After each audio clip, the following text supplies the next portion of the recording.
Oi, gente, aqui é o Renato Gaúcho falando, tudo bem? Antes da história, atenção, você tá vendo esse lindo par de brincos e essa gargantilha de prata fantástica que você tá mostrando? Pois eles vão ser sorteados na sexta-feira que vem e poderão ser seus. Basta se inscrever no canal, dar o seu like e acompanhar o vídeo até o final. E se você for a sorteada, vai receber esse presentão em casa, sem nenhum custo. Tá afim? Então se inscreva no canal, dê o seu like, comente e acompanhe a história até o final.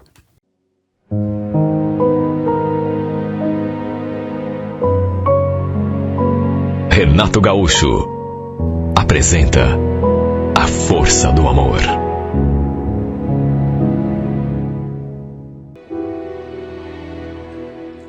Meu noivo costumava jogar futebol com os amigos do trabalho todo sábado.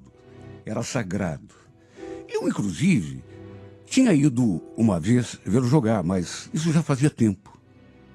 Na verdade, eu não gostava muito de ir, porque, sei lá, era o momento dele com os amigos, eu não queria atrapalhar. Mas a partir de um tempo, ele começou a me chamar para ir com ele. Até porque a maioria dos seus amigos levava a esposa, a namorada, até filhos.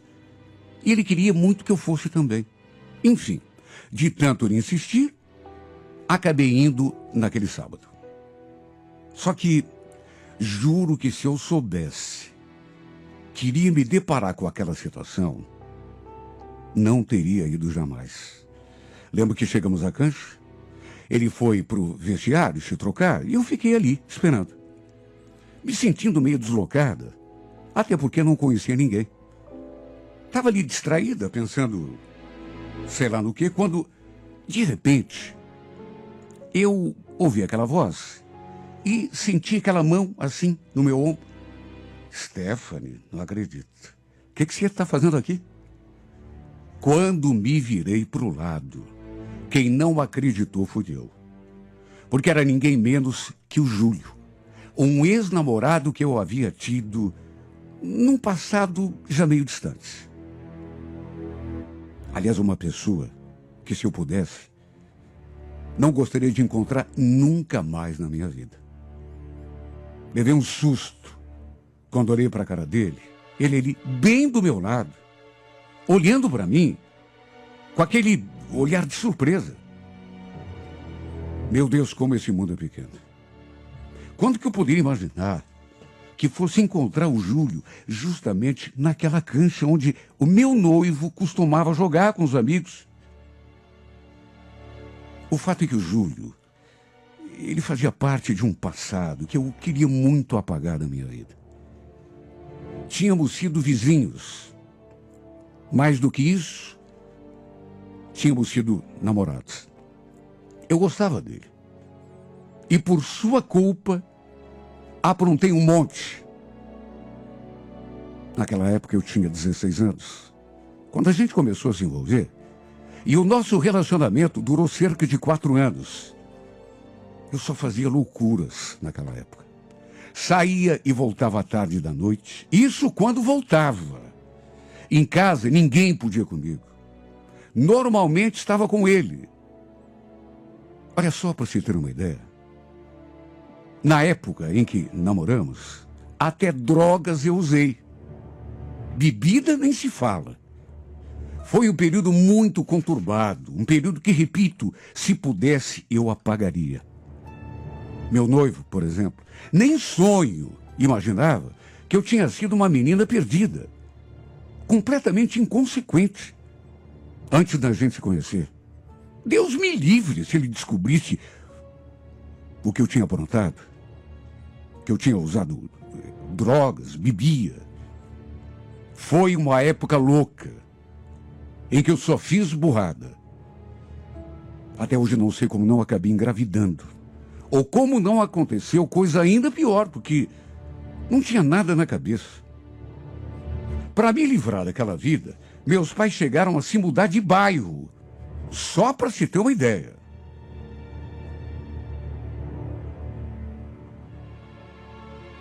A tentativa era me afastar do Júlio, porque nessas alturas todo mundo já sabia, meu pai, minha mãe, que o verdadeiro mentor daquela vida complicada que eu levava era ele. E depois, por conta da minha dependência, chegaram a me internar numa clínica de reabilitação. Não foi uma época fácil, mas não foi mesmo. Mas com o tempo e o apoio que recebi de todo mundo, digamos que consegui dar a volta por cima. Só que, repito, não foi fácil. A verdade é que se alguém me conhecesse hoje, jamais poderia imaginar o estilo de vida que eu levava. Eu era uma pessoa completamente diferente, mas em tudo. O Marcelo, por exemplo, nem sonho, sabe, pensaria que eu levava aquela vida, que eu tinha sido drogada. Eu tinha até medo da sua reação, caso um dia viesse a saber, porque, para ele, eu sempre fui aquela garota certinha, comportada, menina de família, como se fala. Tenho certeza de que seria a maior decepção da vida dele se ele descobrisse o que eu já tinha aprontado. Por isso eu fiquei num estado de nervos tão grande quando me deparei com o Júlio ali diante de mim.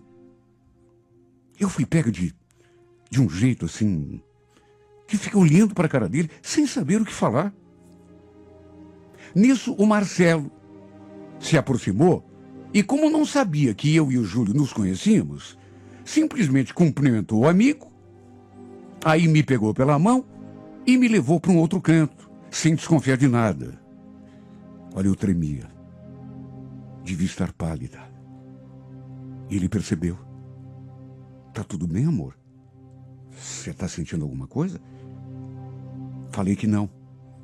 Mas, de qualquer modo, enfim, fiquei de um jeito assim tão constrangida que não sabia nem o que falar.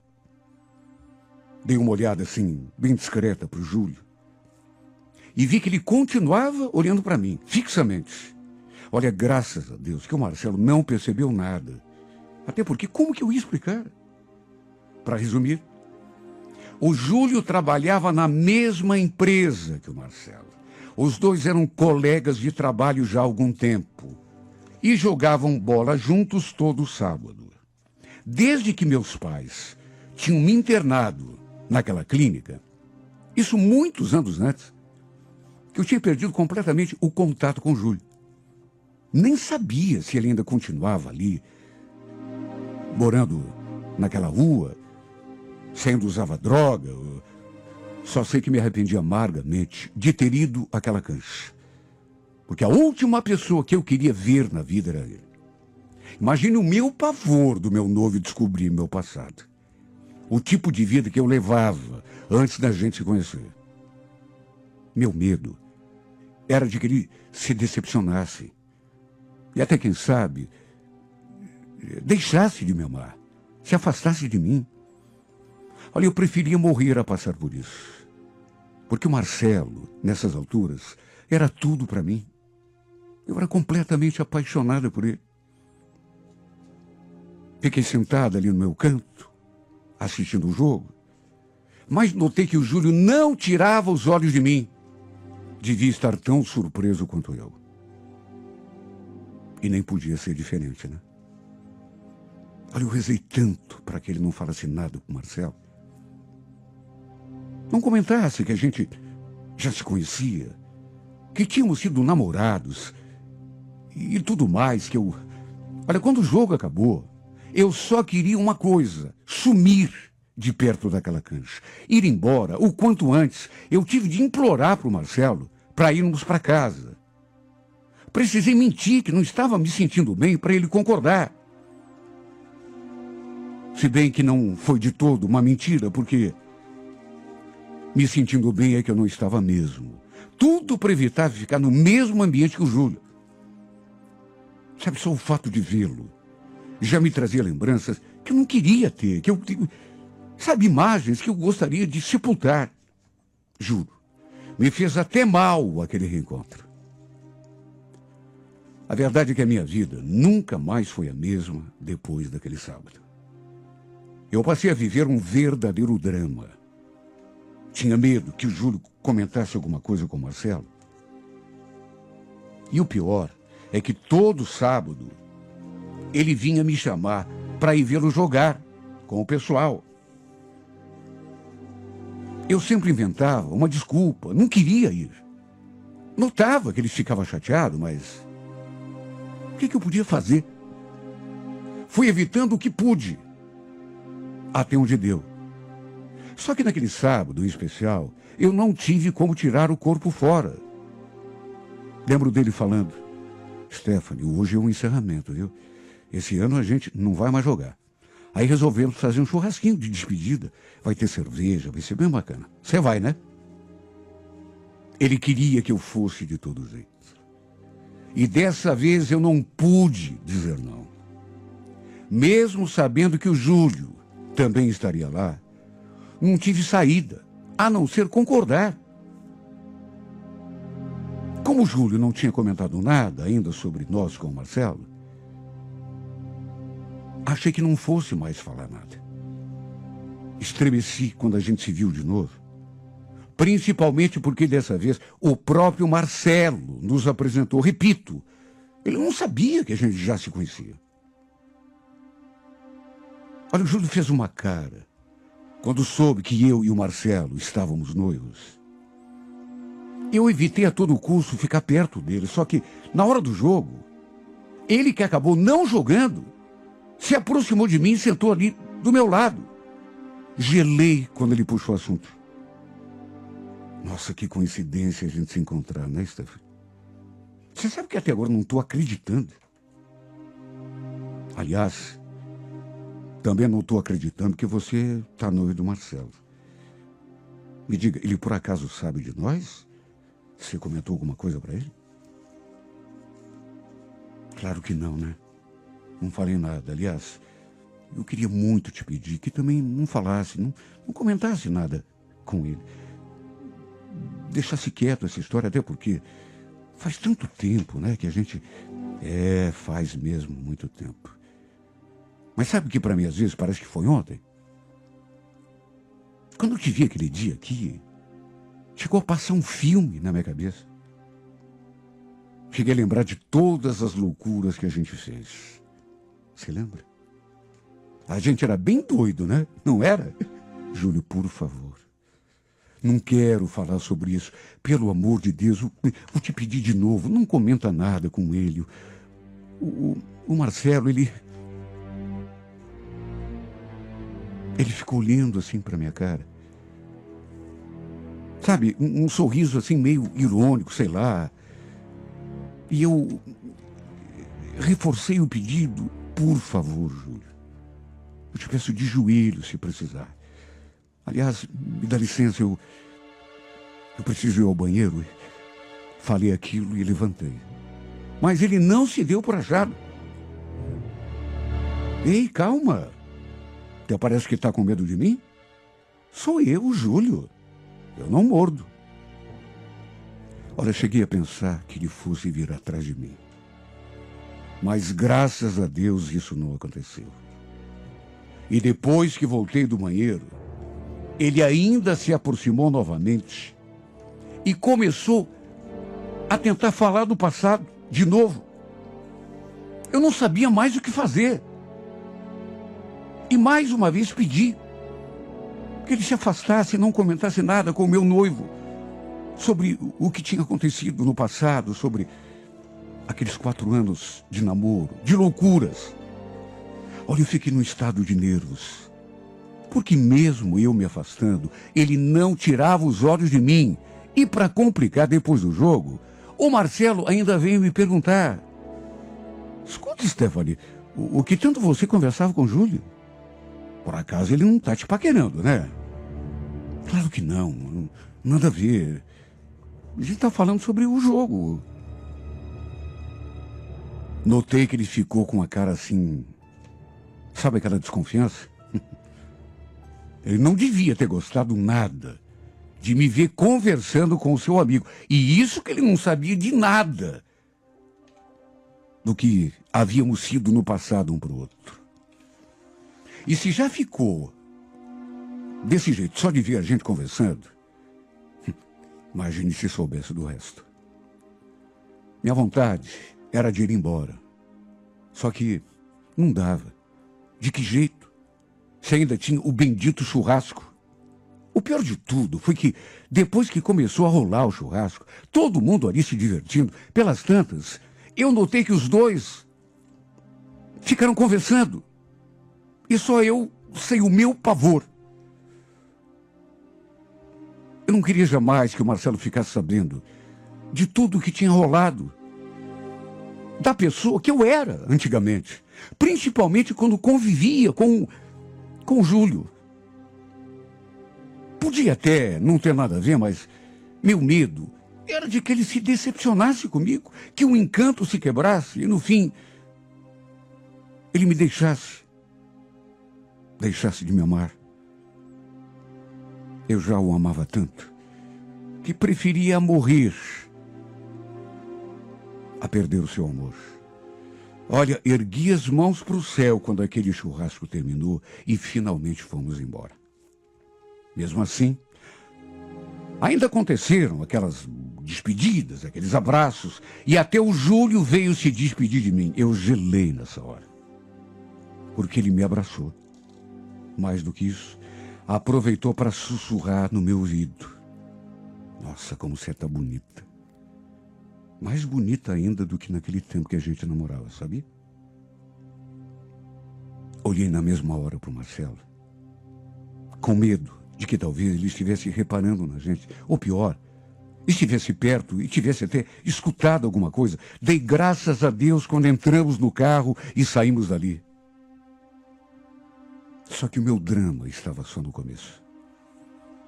E eu digo isso porque, dali a alguns dias, recebi um convite de amizade no meu perfil e uma mensagem de ninguém menos do que o Júlio. Ele devia ter me procurado nas redes sociais e, claro, acabou me encontrando. Me adiciona aí para a gente conversar. Gelei quando li aquela mensagem. Fiquei petrificada. Naturalmente que não o adicionei. E também fiz de conta que nem tinha visto aquelas palavras, aquele pedido. Simplesmente apaguei e ignorei. Só que ele não desistiu. Tempos depois, mandou outra. Stephanie, sabe que desde que te reencontrei, que a minha vida virou de pernas pro ar? Não consigo parar de pensar em você. Você é tão linda. Parece até que aquela paixão do passado voltou com tudo. Meu Deus, era só o que me faltava. Quando eu pensei que estava livre, quando tive forças para largar não só dele, mas até do vício, esse homem me aparece de novo e começa a atormentar a minha vida. Além das mensagens, ele ainda queria marcar um encontro, conversar comigo a sós, em outro lugar, sem o meu noivo por perto. Mais uma vez não respondi.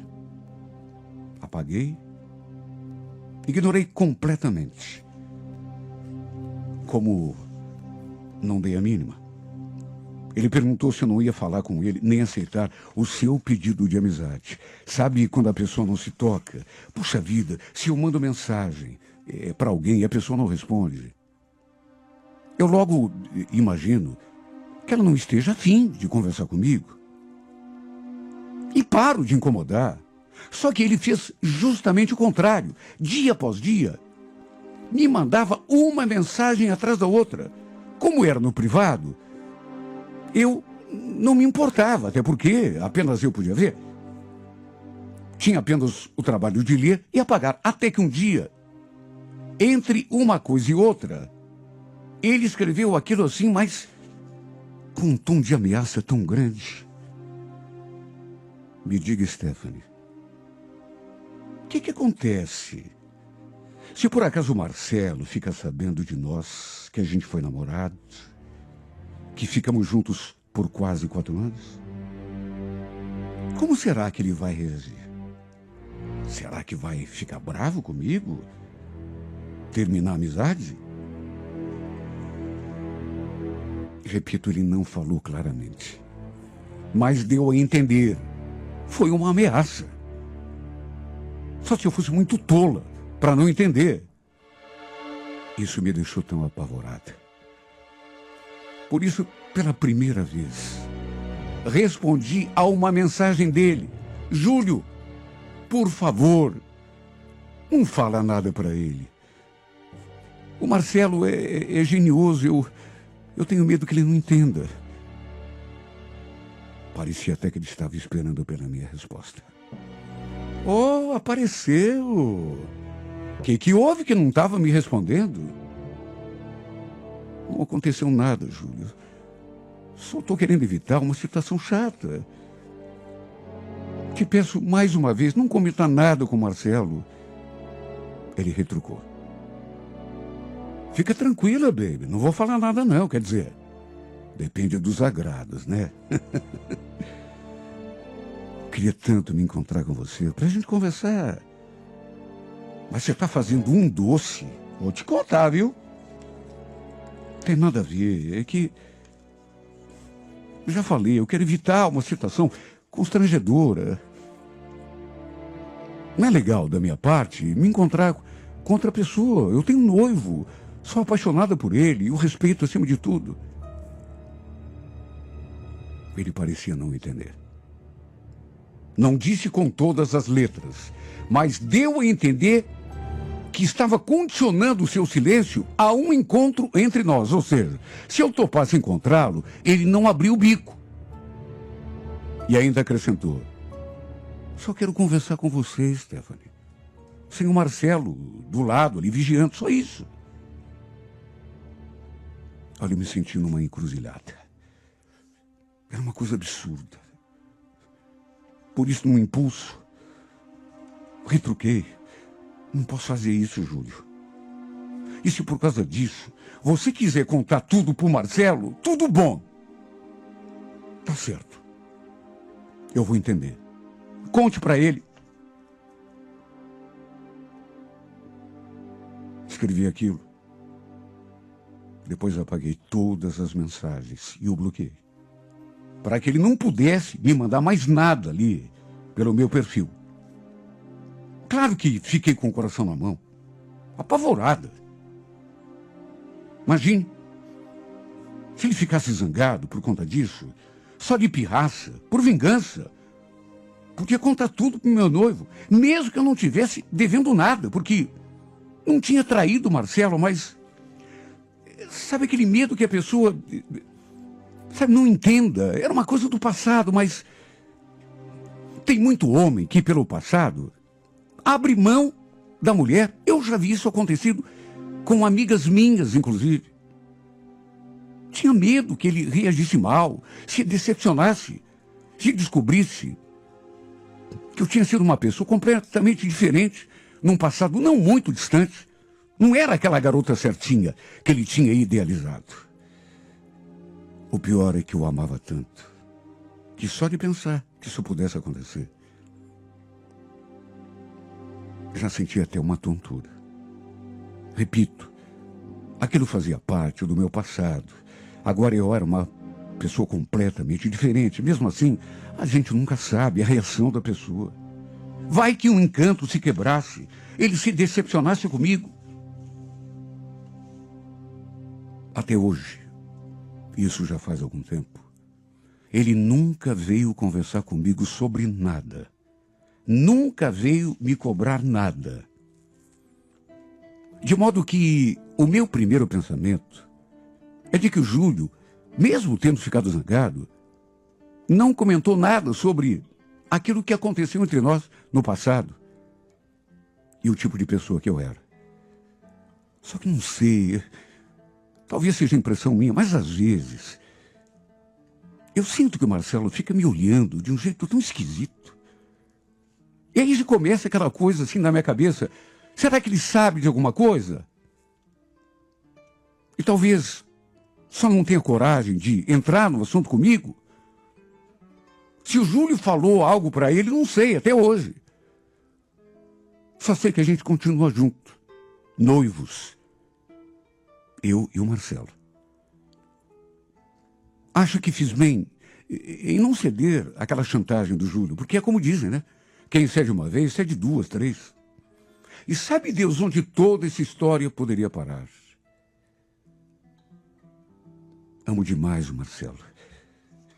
Ele é tudo para mim e eu jamais seria capaz de fazer nada pelas suas costas. Nunca o traí, isso nunca passou pela minha cabeça. Mas é como eu disse, a gente não sabe da reação da pessoa. Tem homem que valoriza muito o passado da mulher. E eu rezo a Deus para que tudo o que aconteceu continue lá, sepultado.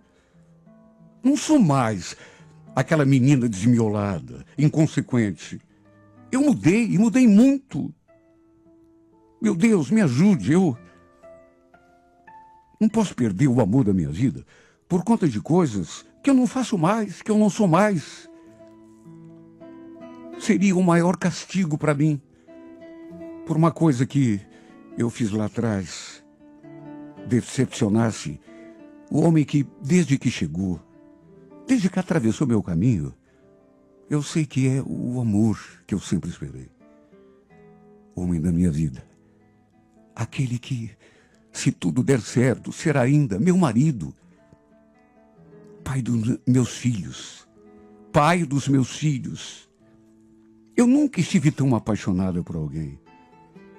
Por favor, me ajude. Passado é passado. Faça com que ele nunca saiba que eu fui até viciada. Em droga, em bebida, em tudo. Que saía para a rua e nem voltava para casa. Que minha mãe e meu pai não conseguiam me segurar. Até que me internaram naquela clínica.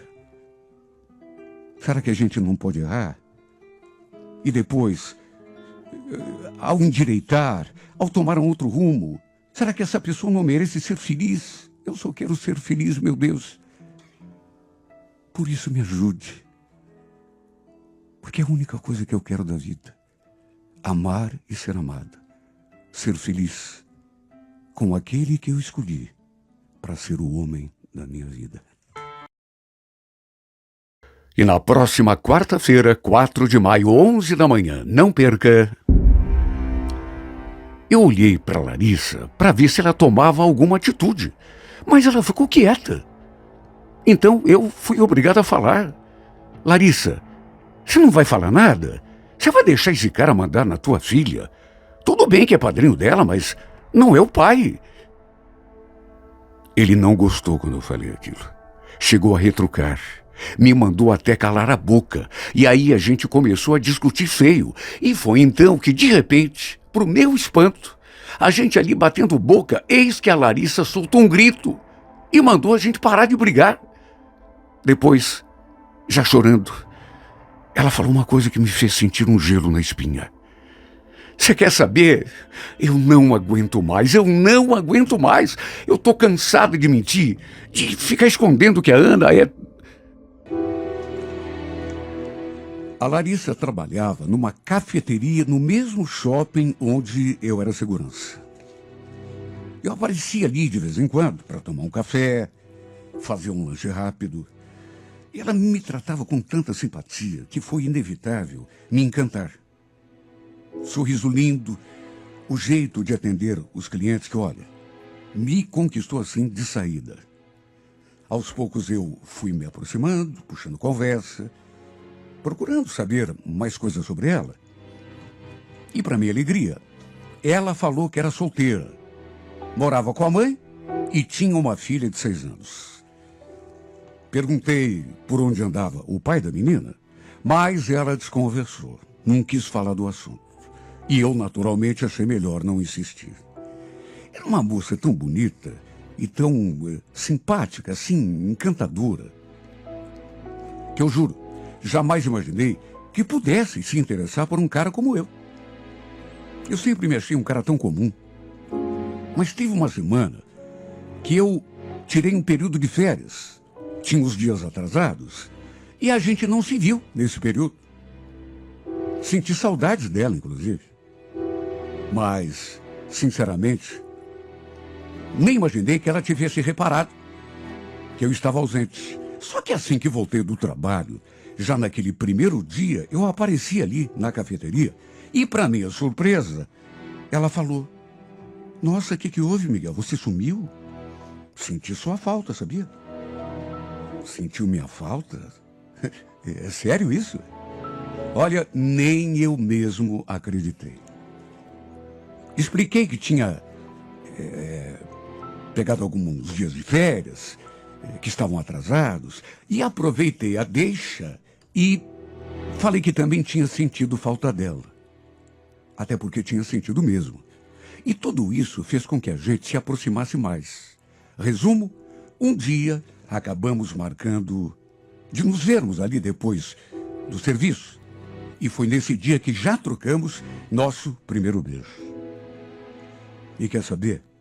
Mais do que isso, foi nesse dia também que eu descobri que estava apaixonado por essa mulher.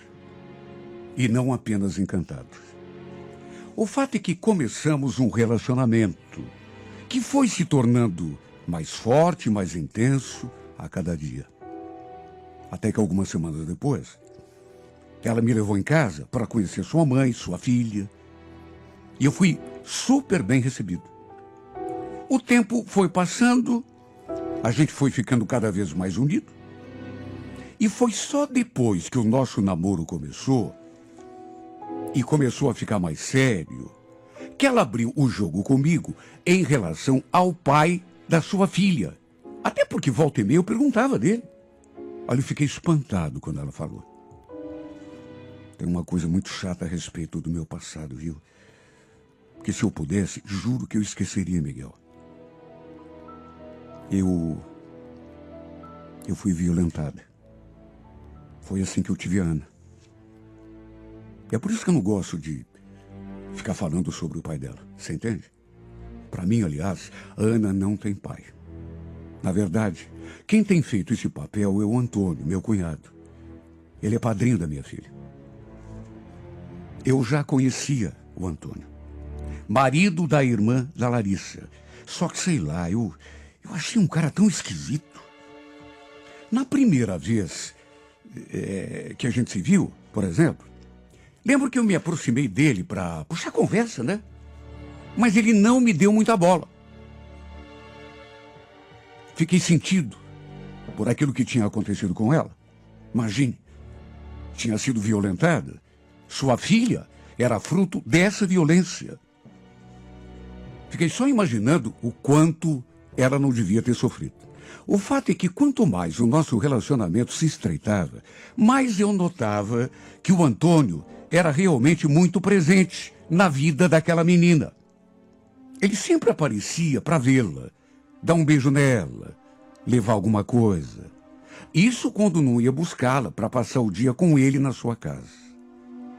Era um cara, assim, muito presente na vida dela. Ele ainda tinha mais um casal de filhos com a esposa. E sabe, por um lado, eu achava bonito esse carinho que ele tinha pela afilhada. Ele tratava da menina como se fosse uma filha. Até comentei isso com a Larissa. Enfim, o tempo foi passando, nosso relacionamento foi ficando mais sério.